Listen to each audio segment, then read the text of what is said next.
जन्म एवं परिवार 12 फरवरी 1993 को पंजाब के फाजिलका या पास के डुटरांवाली डिस्ट्रिक्ट में बालकरन ब्राक जो बाद में लॉरेंस बिश्नोई बने के रूप में जन्म।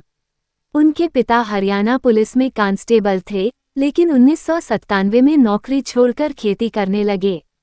मां ने उनका नाम लॉरेंस इसलिए रखा क्योंकि उनका रंग गोरा था, दूध जैसा।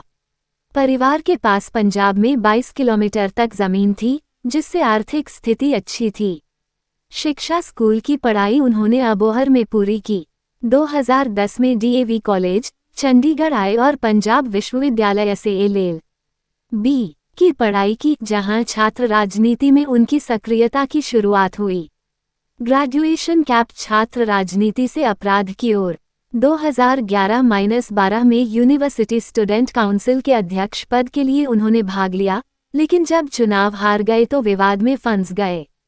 आरोप है कि इस दौरान उन्होंने राइफल से फायरिंग भी की। ये पहली बार था जब उन्होंने हथियार का इस्तेमाल किया। यूनिवर्सिटी में वे 7 फर्ज में नामजद हुए। अक्टम रॉडी के रूप और कथित संपत्ति मामलों की शुरुआत वो इसी दौर से मानते हैं। चंडीगढ़ के गैंगस्टर रॉकी ने उनका मार्गदर्शन किया और क्रिमिनल नेटवर्क में उनका प्रवेश कराया। गन अपराधी मार्ग और गैंग निर्माण 2013-14 तक उन्होंने अपने गैंग की नींव रखी, जिसमें शामिल हुए कई छापेमार, ड्रग डीलर और गैंगस्टर। 2014 में राजस्थान पुलिस से हुई मुठभेड़ के बाद वे गिरफ्तार हुए और जयपुर की जेल में भेजे गए। जेल से भी उन्होंने गैंग का नेटवर्क व्यापक रूप से फैलाया। अब ये पंजाब, हरियाणा, राजस्थान, दिल्ली, महाराष्ट्र, यूपी और झारखंड तक फैला हुआ है, लगभग 600-700 सक्रिय शूटर्स के साथ। फायर हाई प्रोफाइल अपराध केस सलमान खान पर हमला 1998 के ब्लैकबक शिकार को लेकर बिश्नोई समुदाय की नाराजगी के चलते उनके गैंग ने पहले रेकी और फिर संभावित हत्या की योजना बनाई, पर सलमान अब तक बचे रहे।